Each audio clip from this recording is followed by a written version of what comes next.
Good evening. It's a pleasure to be back here at the Air Force Museum after almost 6 years. Seem more like 2 or 3 years, but it's been 6 years. Time indeed flies. Tonight, I'll be talking to you about the experiences of a small group of very young Army Air Force pilots thrust into the defense of the Dutch East Indies in the early period of World War II. It's the subject of a new book that I've written. It's currently being considered by a publisher, but unfortunately no decision has been made as of this evening who the publisher is going to be. It's a story that's been missing in the literature of World War II all these years, and I have to tell you, it's not a happy story. Let's go back in time 67 years, almost exactly, to the dark days of February 1942. In the Far East, everywhere the Japanese were rampaging southwards towards the ultimate goal of the Dutch East Indies and its oil wealth needed to fuel their war machine. The situation for the Allies, being the Americans, the British, the Dutch, and the Australians, was grim. Malaya and Singapore had fallen. MacArthur's men in the Philippines were bottled up on Bataan, and Australia feared it was next on the Japanese timetable of conquest. Now, to orient you, I would like to refer to the map of the area that is on the screen. Now, let's see if I can get this to work properly. Let's see. Malaya and Singapore. I got it upside down here. Yeah, there it is. Malaya and Singapore over here on the left, of course, have fallen to the Japanese. The Philippines are in light purple up here. And in the northern tip of Australia shows in light purple at the lower right-hand corner, right here. We had to really squeeze these places on the map to show them on the map. By February 20th, the Japanese had seized all the islands of the Dutch East Indies, I pointed out to you, which are actually shown in yellow. This is the Dutch East Indies down here, except for Java, which was considered the jewel in the crown. Now, Java is on, the long island over here, so that one was still held by the Dutch. At a tiny, secret, highly camouflaged field on East Java, a handful of American pursuit pilots was engaged in a desperate aerial campaign. Most of them were only months out of flying school with few hours' experience in their ships, which was the Curtiss P-40E, when they arrived in Java weeks earlier.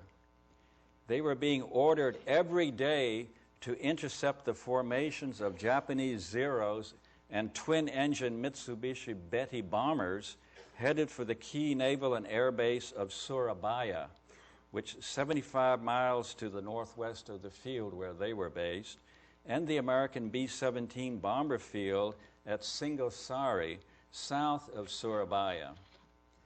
Their opponents were seasoned veterans of the Japanese Naval Air Force. The Betty bombers were fast, they flew very high, and very hard to catch up with. And the Zeros were running circles around their P-40s. Every day, the numbers of the valiant Americans were dwindling, with no possibility of reinforcements from Australia. Every day a nightmare, Second Lieutenant Spence Johnson wrote in his diary on February 26th, after having survived yet another day of aerial combat alive. Unwittingly, this young Mormon from Mesa, Arizona, who had graduated from flying school only 6 months earlier, had given me the name of my new book, Every Day a Nightmare, which I mentioned earlier, or Wes did. Morale had hit rock bottom. They understood that they were being used as pawns in a hopeless effort to delay the seizure of the Dutch island by the vastly superior Japanese land, naval, and air forces. The experiences of another one of these young men is the subject of a painting by the acclaimed aviation artist Paul Eckley that I've used for the cover of my book. And Dan's going to show it. This is the painting of the book that I'm proposing to have published. This pilot had just had his first combat experience against a Zero. His P-40 was shot up. He was trying to get back to his base, and he was lost. Where was that secret field? Then he spotted a B-17 flying very low and returning to its home base. That's the B-17. Well, you can see it up in the corner. Returning to its base at Singasari, and decided to follow it in. At least that would be a safe place to land, he figured. And just as he touched down on the field and began to climb out of the cockpit, his nerves gave way. He threw up all over the cockpit in front of the B-17 crews who had come out to meet him. Second Lieutenant Paul Eckley, who was a co-pilot on one of the bombers at the field, had watched the P-40 coming in and recalled the scene all these years, and that's why he chose this painting. They all understood the P-40 pilot's state of mind. Who wouldn't have? Would you have understood it? I mean, I would have understood it if I were in his situation myself. As you have probably surmised by now, I'm emphasizing the human element in this story. But let's back up a bit to put the story in broader context and start off with the situation in the Philippines to the north in mid-December 41. MacArthur had lost most of his Far East Air Force of B-17s and P-40s on the first day of war, December 8, 1941, for them. His few surviving B-17s were being sent to Australia to fly from there to bomb the Japanese in the southern Philippines. His remaining P-40s were being ordered to fly reconnaissance missions only. He desperately wanted more bombers and fighters sent from the U.S. to re-equip his Air Force.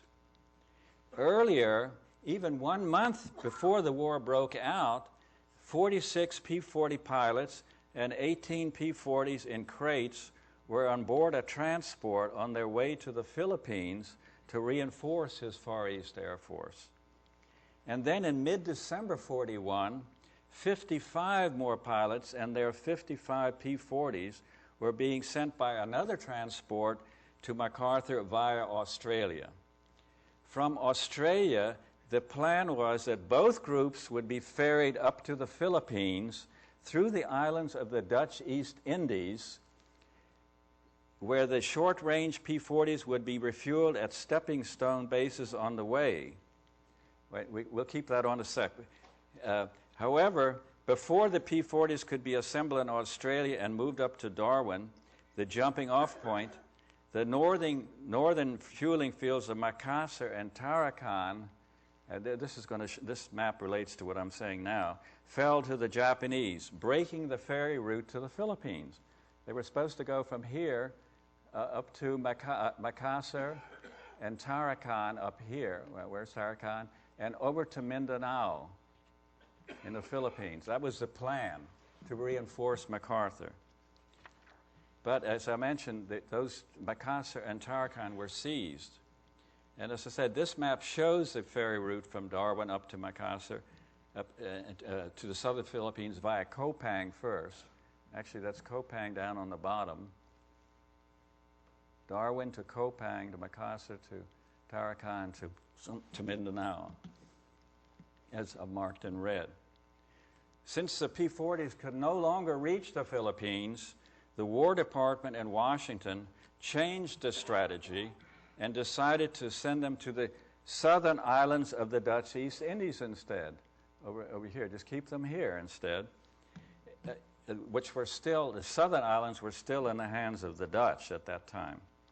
The Dutch desperately needed the relatively modern P-40s to augment their obsolete ships. They had the Curtiss P-36s and the Curtiss Wright 21s to defend Japan and its key naval and air base at Surabaya from Japanese aerial attacks.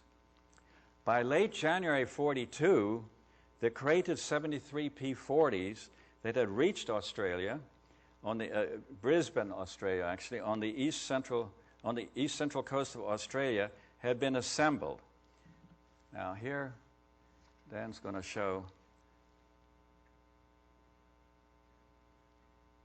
This is a picture of the first assembled American P-40E in Australia, and destined to go up to the Dutch East Indies. It's outside the hangar at Amberley Field in Brisbane.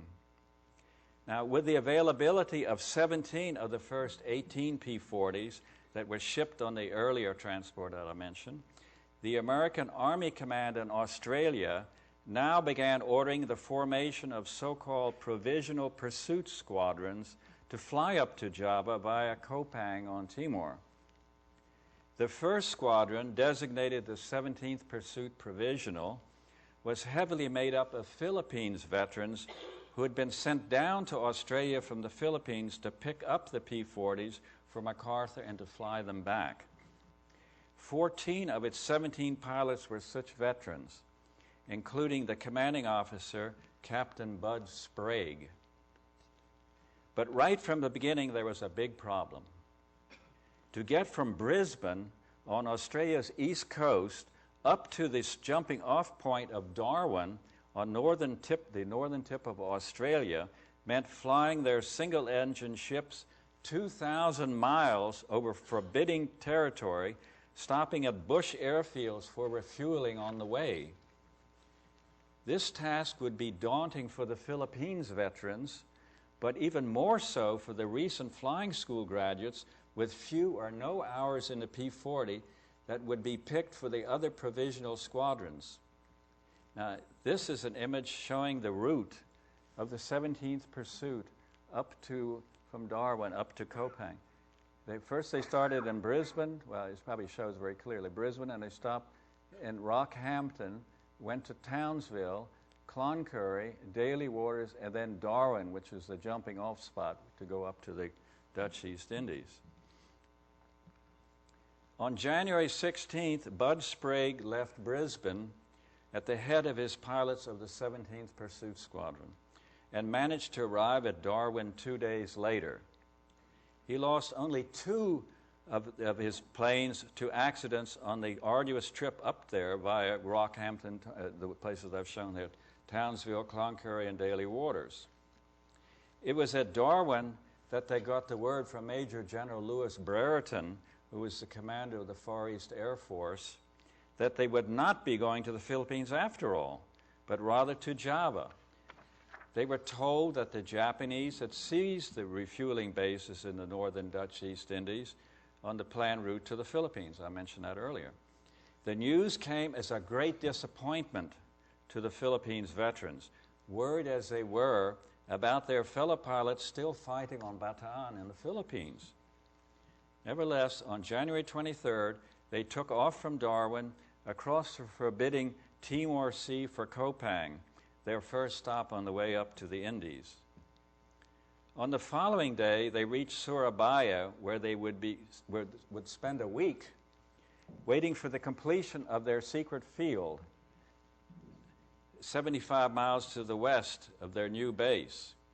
This field was built by the Dutch years before, but was now being cleverly camouflaged to keep Japanese marauders from spotting it. The Dutch called it Jombang, but it was actually located outside the village of Ngoro, just to the south of Jombang. And this is a map of Java that will point out these places. You can see the locations of Surabaya. Well, I think it probably shows pretty clearly. Surabaya up there. Jombang was, where are we here? Is that Jombang? Yeah, that's Jombang, yes. And then Ngoro was just to the south of it. Now, I've also circled Malang, because this is where the B-17s were based, just outside at Singosari Field. And also, I want to show Bali. Where's Bali located here? Because that's coming up later in the story. And Jogjakarta, very important, over here to the to the west. Is that Yogyakarta? Or Yogyakarta, they call it today. I think it is. Yeah, it is, Yogyakarta. So these are the places in Java that are important for my story. Now, meanwhile, the 2nd Squadron had been formed at Brisbane, designated the 20th Pursuit Squadron Provisional. 2/3 of these 25 pilots assigned to it were just months out of flying school with little time in the P-40. Miraculously, all but one of them managed to cross the Australian outback via Charleville, Cloncurry, Daly Waters to reach Darwin in 2 days.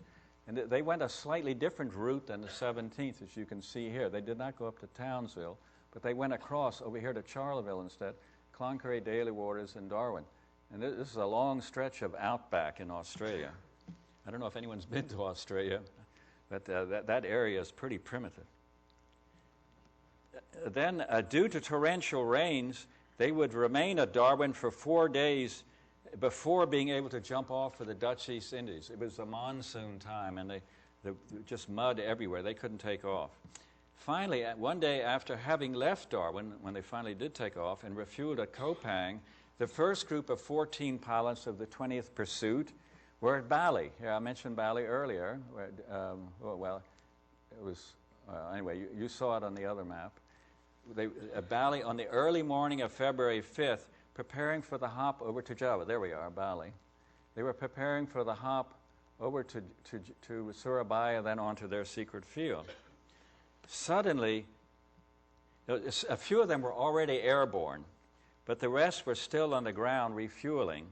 Suddenly, the 7 in the air were jumped by 9 Zeros. Quickly, 2 of the Americans were shot down, including one of them fatally in his crash, and the other badly injured when he bailed out. And on the ground, all the other 7 P-40s were shot up, though no one was killed, fortunately. Their commanding officer, who was in the aerial combat with the Zeros, escaped and made it to Java along with a few of the others. However, he was so traumatized from his experience that henceforth he avoided flying combat. The remaining 10 pilots of the squadron left Darwin the following day.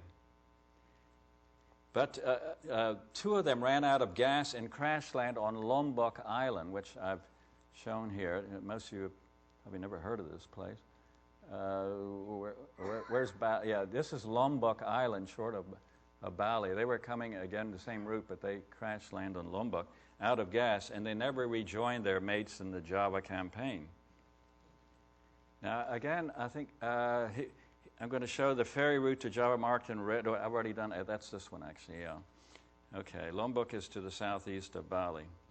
Now, when an ineffective commanding officer and many of its pilots stranded on Bali and Lombok, the 20th Pursuit lost its identity, being absorbed into Sprague's 17th Pursuit instead.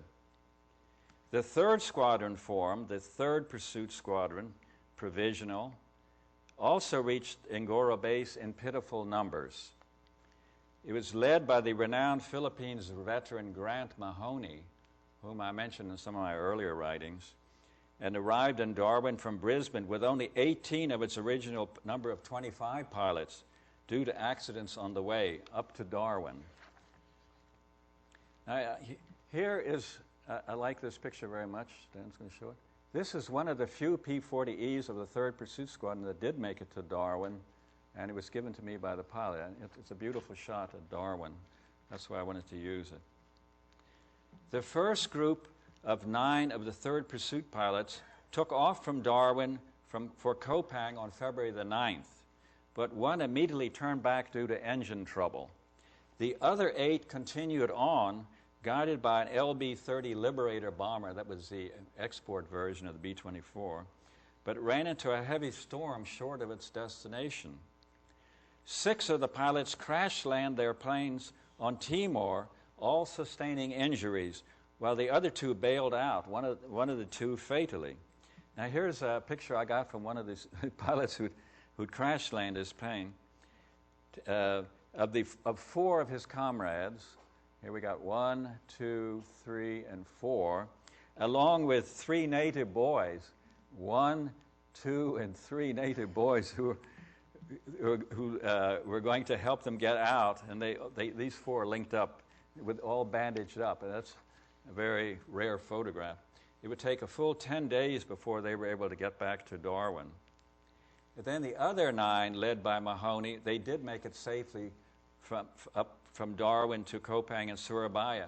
But short of their base in Ngoro, further to the west, 2 of the pilots wrecked their P-40s in landing on a muddy field. So of the 25 that started out, only 7 of those made it all the way up to the secret field at Ngoro. Now, at this point, with such a dismal record of ferrying P-40s to Java, the American command in Australia now decided that no more would be going to Java by air, finished with the ferry routes. They would go by sea instead. Thus, when a 4th squadron was formed, the 33rd Pursuit Provisional, it was ordered to fly 1,000 miles south to Melbourne, then west across southern Australia, 2,700 miles to Perth. At the port of Perth, the pilots and their P-40s, that shows on the map here, would be loaded onto the ancient USS Langley and taken to Java by sea. The Langley was our first aircraft carrier, launched in 1922 and now converted to a seaplane tender. And this is a map of the route that they were to take to Brisbane. Well, here we go. Brisbane south to Richmond outside of Sydney, and to Melbourne, and then up to, it's not marked on the original map, but I put Port Pirie, and then they went west, kept going west to Forest, and then to Perth here, the port of Perth. But when the commanding officer, Captain Floyd Pell, who was a Philippines veteran, had reached Port Pirie, the one I wrote on the map there, about halfway, a new order came in. Pell was now to take 15 of those 25 of his squadron and head due north to Darwin to provide cover for a convoy of ships heading for Timor to bolster defenses on that island. And this map shows the route that those 15 were to take. They stopped, they aborted their trip at Port Pirie, went up to Alice Springs and Daly Waters and Darwin. And this is really outback country in the central part of Australia. But with the inevitable accidents on the way over this virtually featureless outback, only 11 of those 15 actually made it to Darwin on February the 15th. And when they reached Darwin, they found out that they were to remain on Java after their convoy duty, contrary to the earlier decision not to send P-40s by air to Java anymore. I mean, one wonders what's going on in the command structure in Australia. In the meantime, the other 10 pilots of the 25 were to continue from Port Pirie and head west for their rendezvous with the Langley. Now here I've got a photo, a very rare photo that I recently got, taken evidently by some Australian at the field, of some of those pilots of the P-30 refueling at Forest. It's the only known picture showing the trip going west to Port Pirie. And I'll tell you the fate of these fellows later on. The photographer was probably an Australian at the field. I'm not sure. It's certainly not an official photo. The idea was that the Langley was going to take 32 P-40s and 32 pilots, but now the 33rd Pursuit Squadron would only have 10 left to board the Langley, heading west. So where were the other 22 additional pilots going to come from? To fill the gap, a 5th squadron was formed, designated the 13th Pursuit Squadron Provisional. Setting up this squadron was really what you might call scraping the bottom of the barrel for pilots.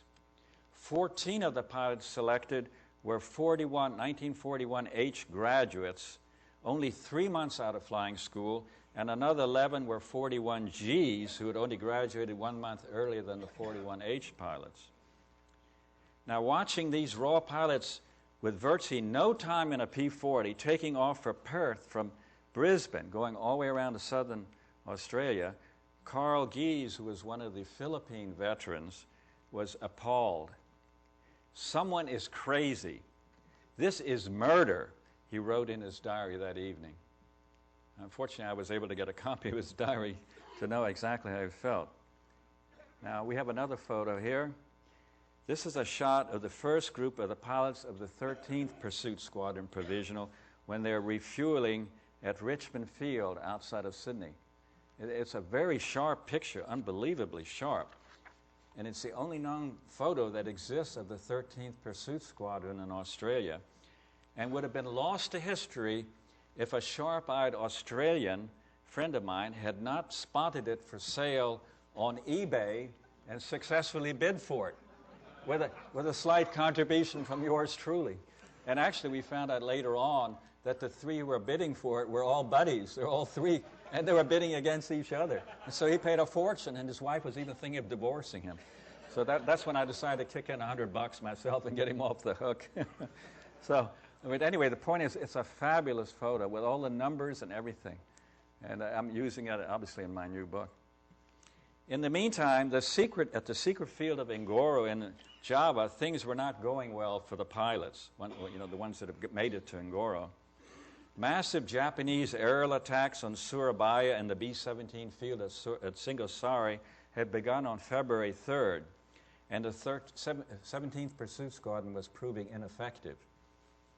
On that first day, on February 3rd, the pilots were ordered by the Dutch Air Defense Command at Surabaya to take off and intercept a Japanese bomber formation that spotters had picked up heading for Surabaya. But by the time the 7 P-40 pilots had climbed and reached Surabaya, 75 miles to the northeast, the two V-shaped formations of 17 twin-engine Bettys were heading back north after already having bombed Surabaya's port and airfield. The Dutch had not given the slow-climbing P-40s enough warning time to intercept the fast-flying bombers before the Japanese reached the target.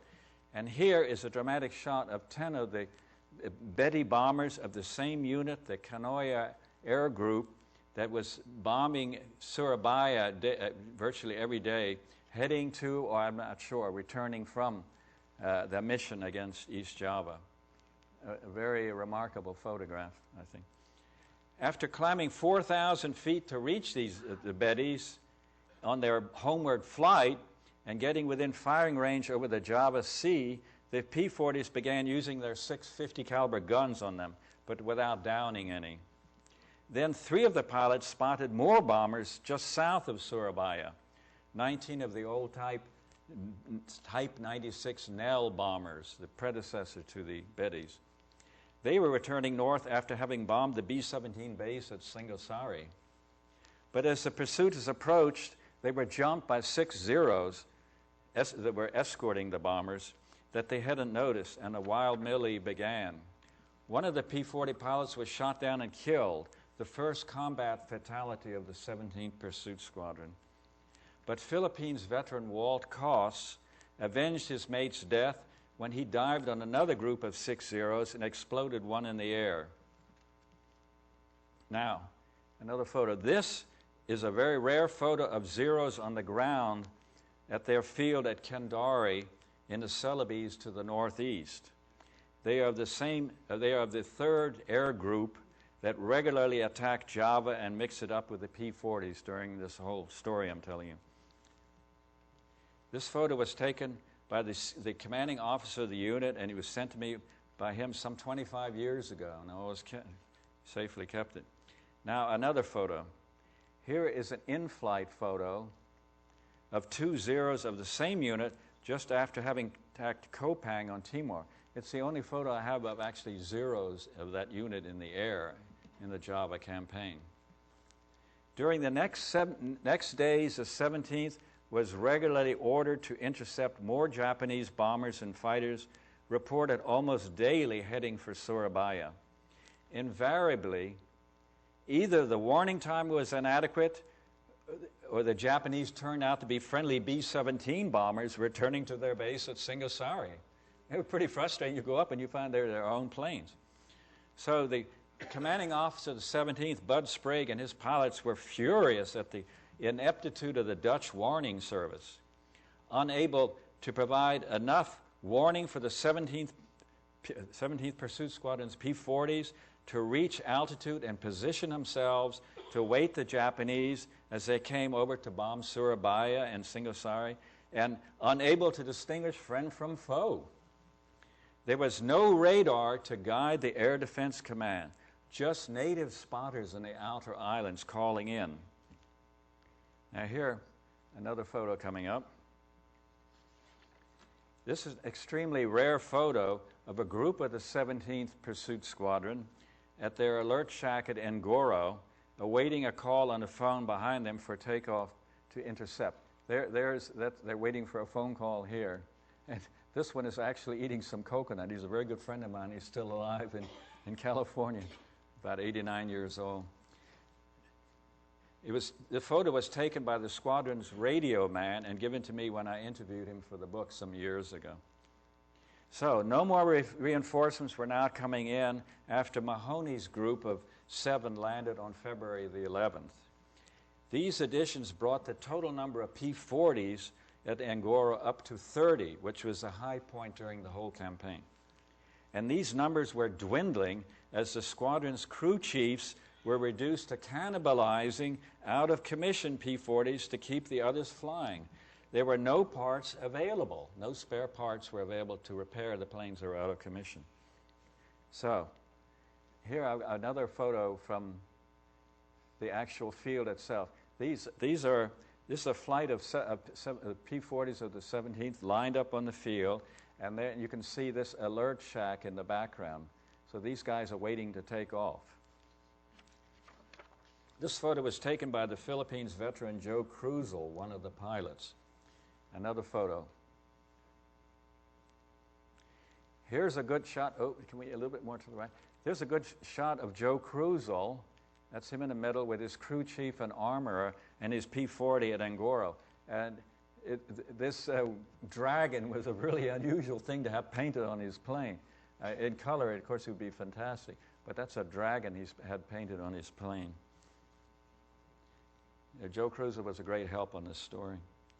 Okay, on February 14th, in a respite to the frustration of ineffective interceptions came in the form of an order to mount a special mission. Far East headquarters in Bandung on West Java had called Bud Sprague and ordered his squadron to mount a fighter-bomber attack on Japanese who had landed that day on Palembang on the island of Sumatra to the west. Immediately, the morale of the pilots shot up. Sprague was to lead 9 of the P-40s, fit them at the Dutch field at Madiun with 20-kilo bombs under their wings, and head west for Batavia, which was Java's capital, which today is Java. Here we show the actual place. This is Madiun, and here's Batavia, and that's where they're going to have to go up to Palembang on Sumatra. Sprague picked his 8 most experienced pilots, all but 2 of them were fellow Philippine veterans, and took off. Bad weather delayed them one day after they arrived in Batavia, but the next day they took off, next morning, for Palembang, which was 250 miles to the north from Batavia or Jakarta. But as they approached the airfield outside Palembang, they spotted 8 fixed landing gear fighters heading directly for them. These were not Zeros, but Japanese Army Type 97 Nate fighters, veterans of the China War, but now considered obsolete. We got a good shot of them here. That's what they look like. These were not exactly Zeros. 4 of the pilots dropped their belly tanks and bombs to engage the Nates. But it was a frustrating experience to nail these Japanese, as they were highly maneuverable. So during the brief combat, the Americans only managed to shoot down 1, but at least none of their own ships were lost. Then the other P-40s, the 4 P-40s joined the other ones that were still carrying bombs and went down to strafe and bomb the Japanese troops in the small craft to the river below, causing panic among the troops on board. One of the pilots wrote in his diary, "I was thoroughly enjoying myself." You know, that really gives you the feeling of how they felt on this attack. It was a welcome change from the thankless interception duties at Ngoro. But 2 days after this successful mission, on February 19th, the situation turned black for the provisional pursuit pilots, both in the Indies and also in Australia. That morning, the Japanese landed on Bali, just 200 miles to the southeast of Surabaya, and seized the airfield there. Now the Zeros were just an hour's flight away from reaching the naval base at Surabaya and could attack at most any time of the day and get back by nightfall. Now to the south at Darwin, the news was even grimmer that day. That morning, 188 Zeros, Val dive bombers and Kate level bombers, flying off of carriers, the Akagi, the Kaga, Soryu, and Hiryu, 4 of the 6 that were the ones that attacked Pearl Harbor. They came in from the sea and demolished the RAF field, the port, the shipping, and buildings. It was just a shambles. The disastrous attack on Darwin was subsequently referred to as Australia's Pearl Harbor. Incidentally, the Darwin attack is grossly misrepresented in the new film, Australia, that some of you may have recently seen. I think it was showing here in Dayton, right? The film Australia. I know some of you have seen it, but it was a terrible distortion of history of the attack. Now, shortly before they arrived with the Japanese over Darwin, the 33rd Pursuit Squadron had taken off from Darwin's RAF field with 10 P-40s to escort that convoy to Timor, as they had been ordered to do. But due to bad weather on the route, its commander, Floyd Pell, was advised to abort the flight and return to the field. With Pell and 5 others now back at Darwin, and the other 4 providing top cover, the Zeros suddenly and without warning appeared over the field. 3 of the 4 pilots still in the air over Darwin were shot down, 1 fatally. All 6 of the P-40s caught taking off were shot down also, and the commanding officer, Pell, and 2 others were killed. Of those who survived, 5 were badly wounded, but 1 escaped the melee completely and landed safely after the combat under unusual circumstances. Now that's the photo that's up here now. This is a dramatic photo of what was left of Bill Walker's P-40 after he managed to get down on the field during the middle of the attack before his ship was shot to ribbons by the Zeros. That was what was left after he got out. And then here, another photo. This is a photo of what remained of Pell's P-40. I don't know if you can even tell. That is a P-40. Pell's P-40 that he had left behind at the hangar with engine trouble after the Zeros finished with it. He went up with another pilot's plane. He did not fly that thing. It was in the hangar. From February 20th, the Japanese were landing more troops on Bali and building up their air force there, their air base, not air force. Now here's another unusual picture I recently got. This is a Japanese photo of 2 of the Navy pilots on Bali inspecting the repair work that was being done on one of the 20th Pursuit Squadron's P-40s that had been shot up on February the 5th. It was no identification of the photo, but it had to be that. That's the only place that this picture could have taken place. So I'm sure it is Bali. And from this date on, the actual fighting over Java was becoming more and more intense. That morning, Bud Sprague led 16 P-40s in escorting 7 A-24 dive bombers flying from the Singasari field to attack Japanese shipping off of Bali. The results were nothing short of disastrous. Sprague was shot down and killed when he and the others ran into 14 Zeros. 2 others were also shot down but managed to bail out safely. A 4th man ran out of gas and crash-landed on a beach in eastern Java. And a 5th, his P-40 badly shot up, managed to make it all the way back to Ngoro, only to crash on landing, almost killing himself. Everybody was sure he was dead, but he survived. Only 1 Zero was shot down by the P-40s during this February 20th battle, but who got it is still lost to history. I have not been able to determine who did. No Japanese ships were sunk by the A-24s, which was the first American dive bombing attack of World War II. The Army did it before the Navy. But 2 of the A-24s were shot down, and the crew of 1 was killed. The following day, 2 more of the pursuers were shot down and killed when jumped by 12 Zeros escorting Betty bombers on yet another attack on Surabaya. With the loss of their beloved commanding officer, Bud Sprague, and 2 more squadron mates, and the destruction of 7 more of their dwindling P-40s, plus the increased tempo of the Japanese attack, morale began really sinking. "We are desperate. How can we operate against such odds?" one of the pilots wrote in his diary that night. They were now down to 18 P-40s, and they knew that no more were coming. Major General Louis Brereton, the American Air Force commander at Bandung, felt the same as the diarist. He had decided to throw in the towel and evacuate his Far East Air Force from Java. On February 19th, 3 of his B-17Es that had made it halfway around the world from MacDill Airfield all the way across Africa and the Atlantic into Bandung, landed at Bandung on that day. Immediately they were destroyed by Japanese fighters and bombers. I mean, they barely arrived and their planes were destroyed after flying halfway around the world for almost a month. It took them to get that far.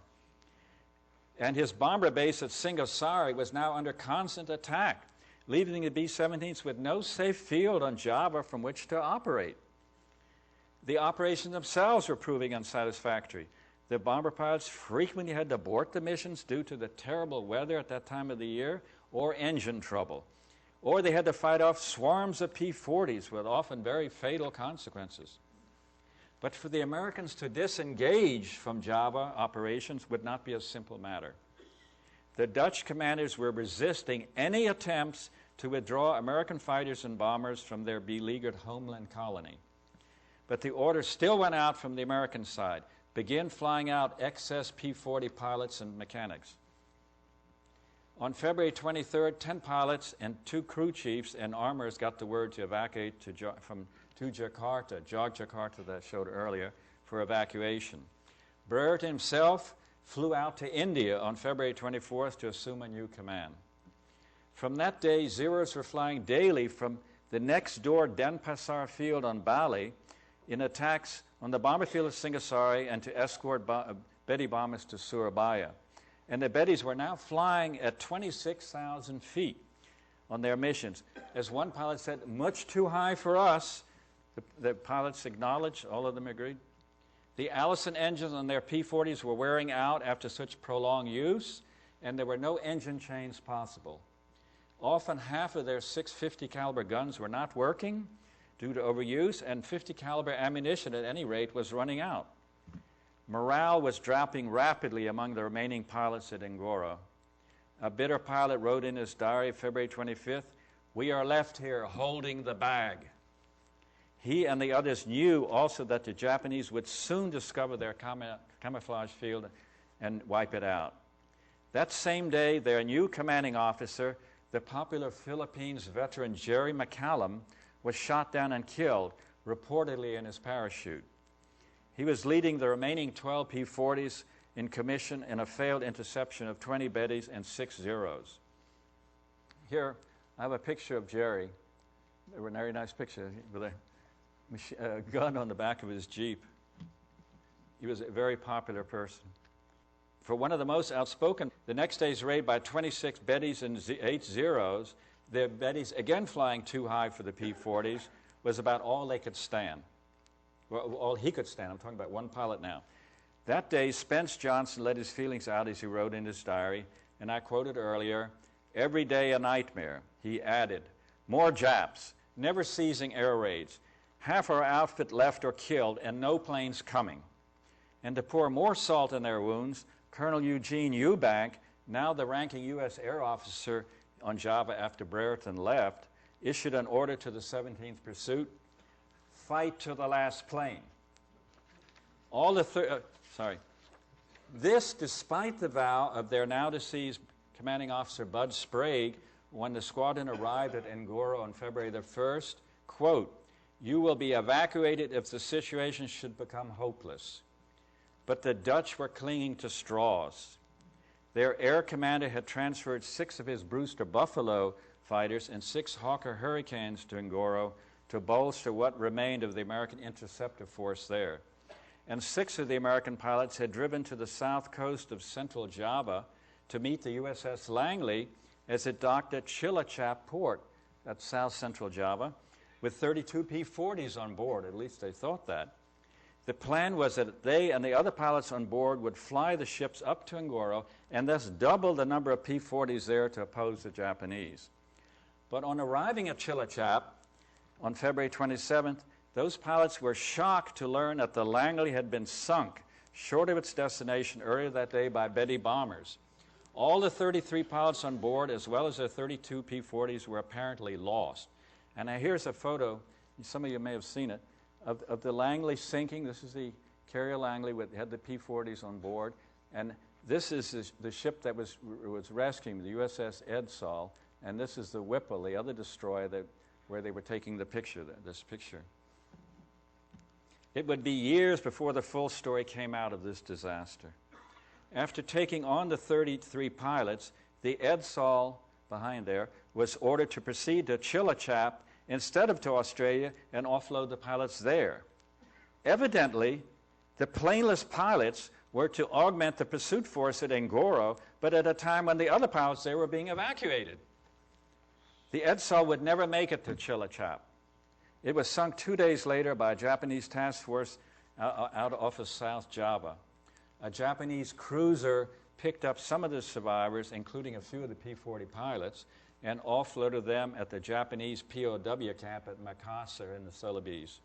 After the war, no trace of them was ever found. They apparently had been executed at the camp, probably in 1943. Now, a friend of mine has recently had published his book called A Blue Sea of Blood that tells the tragic story of the Edsall and these pilots in carefully researched detail. It's a wonderful book. I don't know if anyone wants to read it. I highly recommend it.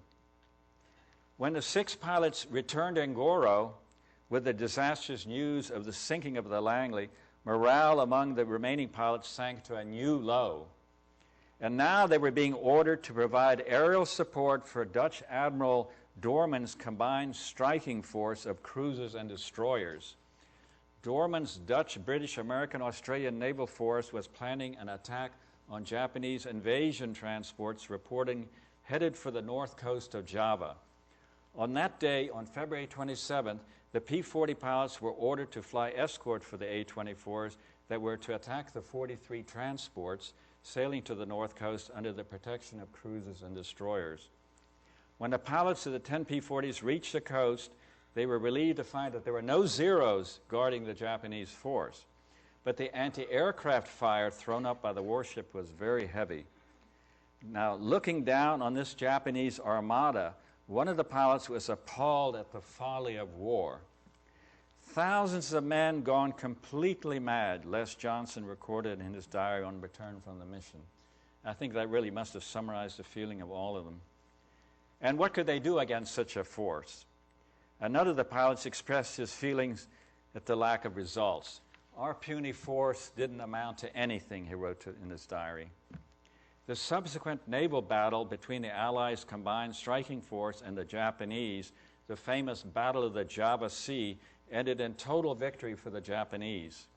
The way was now clear for a virtually unopposed Japanese landing at 3 points on northern Java. Now the Dutch were nothing, but the Dutch were nothing if not stubborn. They were now in charge of all the Java operations after the dissolution of the joint American, British, Dutch, Australian command days earlier, at the time when Brereton left. On Dutch orders, diverting it from its original India destination, the American freighter Sea Witch arrived at Cilacap from Australia on the morning of the next day. On board were 27 P-40s, the object of the Dutch interest in the freighter. That day, they were unloaded into barges and offloaded at the Cilacap's train station to be transported to assembly points in central Java. But with so few Americans now left at Ngoro, who was going to fly them? Perhaps the Dutch intended that the 32 pilots off the Langley could fly them. But that assumed the pilots would reach Cilacap safely on the Edsall after being taken off from the Langley. And as I mentioned, the Edsall never made it. But even before such plans could be made, there was a more basic question to be considered. Could the crated P-40s be assembled in time before the Japanese invasion force reached central Java? The Japanese would begin landing on the north coast early the next morning. The Dutch air commander, Lieutenant General van Ooyen, believed they could be assembled in time. It was now decided that his own remaining pursuit pilots, most of whom had been at Ngoro at the moment with the Americans, should now travel back to Dutch air headquarters at Bandung and take over the P-40s once they were assembled. This despite the fact that not one of those Dutch pilots had ever flown a P-40 in his life. You talk about, really, what a situation. In the meantime, Colonel Eubank's staff was entreating him to allow the remaining American pilots in Ngoro to evacuate Java. Now, after a call to Van Ooyen, it was agreed that they should be allowed to leave, provided that they flew one last mission, this one against the Japanese invasion forces off of North Java. Thus, on the morning, 5:30 in the morning on Sunday, March the 1st, the pilots of the last 9 P-40s in commission took off from Ngoro on the final mission of the 17th Pursuit Squadron in the Java campaign. Joining them were the 7 Dutch Hurricanes and 5 Dutch Brewster Buffaloes. Flying at deck level in the face of devastating anti-aircraft fire, they strafed the landing boats. They paid a heavy price for this meaningless mission. 3 of the P-40s were shot down by anti-aircraft fire. One of the pilots was killed. Another crash landed and became a POW for the rest of the war. And the third one was shot up but escaped capture miraculously, you could say. He bailed out of his ship. He landed just off the beach. He went on the beach. He grabbed a bicycle from a passing native, and he pedaled away, avoiding capture by the nearby Japanese landing force. It's got to be one of the great escapes of the Pacific War. After the pilots of the 6 surviving, albeit badly shot up P-40s made it back to Ngoro, they turned their P-40s over to the Dutch pilots there and left for Yogyakarta for evacuation flights to Australia, as had been promised that they could do. Now here's another photo of one of the pilots. This is I think disoriented is the way to describe it. Disoriented Jack Dale, awaiting evacuation of Yogyakarta airfield that evening after it had been bombed by the Japanese earlier in the day. You can see all the smoke and such around it. It's a good shot of the poor kid, at least he survived. At midnight, 5 B-17s and 2 LB-30s took off from Yogyakarta with the remaining pilots and enlisted men of the 17th Pursuit and headed for Broome to the northwest coast of Australia. That's another story. Unfortunately, I won't have time to get into that, but it's another tragic story. 2 days earlier, if we back up a little bit, the other enlisted men of the squadron and 4 of the squadron's wounded pilots boarded the Dutch freighter Abercurk at Chillicap. Along with the Far East Air Force staff, the remaining personnel of the bomber units and British and Dutch military evacuees, the Abercurk had pulled out of Chillicap on the afternoon of February 27th, bound for Fremantle on the west coast of Australia. Miraculously, it arrived there on March the 4th, eluding the fate of so many of the other vessels that left that port. They were sunk on the way to Australia.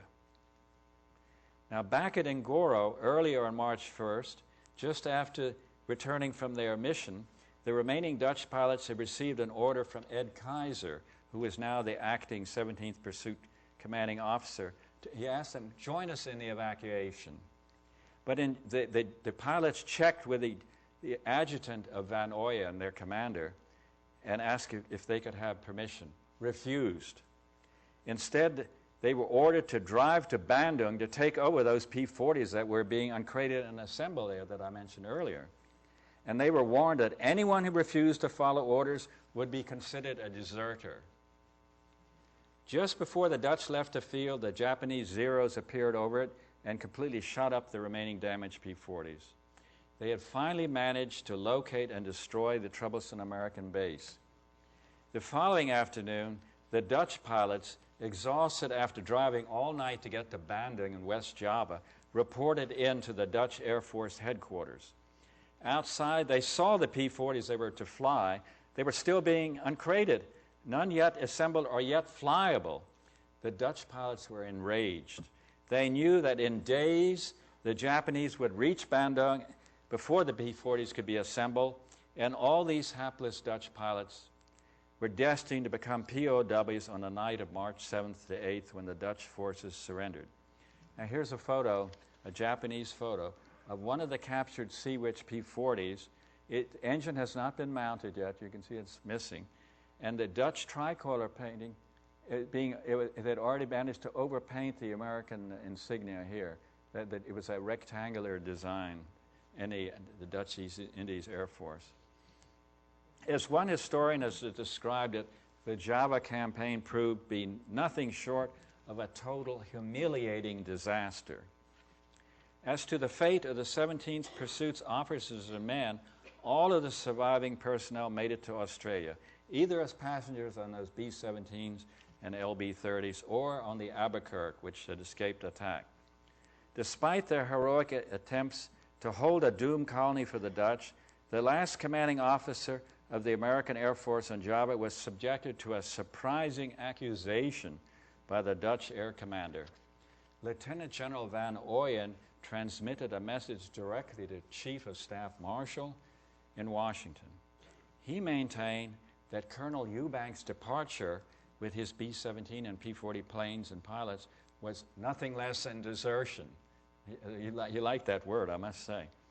Deeply upset by the charge, Marshall investigated the matter and subsequently informed Van Ooyen that Eubank was following orders of his superior, Major General Brereton. Eubank had been ordered not to fight on if his force was no longer capable of operations in Java, as was indeed the case. Van Ooyen's unfounded complaint was, I regard it, as a sad finale to the American efforts to hold off the Japanese. Now, with the fall of Java, a curtain of censorship fell over the whole disastrous campaign. A total ban was introduced on all war correspondents who knew what the circumstances of the loss were. Only later on, when the ban was lifted, General MacArthur, who had just evacuated from the Philippines to command Allied air and ground forces in the Southwest Pacific area, he tried to put a favorable face on what had happened in the air campaign. According to one of his, quote, communiques, the 17th Pursuit shot down 39 Japanese bombers and fighters against, quote, very light losses of their own. However, my calculations on the result of every combat mission paints a different picture. Based on known losses of the 5 provisional squadrons and detailed Japanese records, only 2 Bettys, 3 Zeros, 1 Nate were shot down, 1 Nell and 1 Nate were shot down, plus a Mavis flying boat north of Darwin, for a grand total of 8 aircraft shot down. This against American losses of 8 P-40 pilots killed in action over Java and Bali, plus 1 killed in bailing out over Timor. But in addition to those losses of life in the Indies itself, 4 were killed, as I mentioned, on Darwin on February 19th. They were at 33rd Pursuit. And another one north of Darwin 3 days earlier. And 31 were lost in the sinkings of the Langley and the Edsall. This gives us a total of 45 fatalities for the 124 pilots assigned to those 5 provisional squadrons, 36% of their total numbers. And in terms of aircraft, of the 129 P-40s that had been assigned to the squadrons, 110 were lost, either in accidents, due to the sinking of the Langley, or in combat. I wonder what MacArthur would have announced in his communique if he'd been presented with the true figures. Maybe he would have kept quiet about it at least. How can we explain the disastrous results of the Java campaign? Not only for the American airmen, but for all the other Americans, the Dutch, the Australians, and the British in the air, on the land, and in the sea. It was a lost cause from day one. There was absolutely no stopping the Japanese in their relentless southern advance in the first months of the Pacific War. But sending inexperienced American youth in unfamiliar P-40s all the way to Australia and ordering them to stem the vaunted Japanese Naval Air Force in their raids on Java seems to me to be a particularly egregious decision. Worse yet was giving in to the Dutch pressure and trying to keep them there when the outcome was no longer in doubt.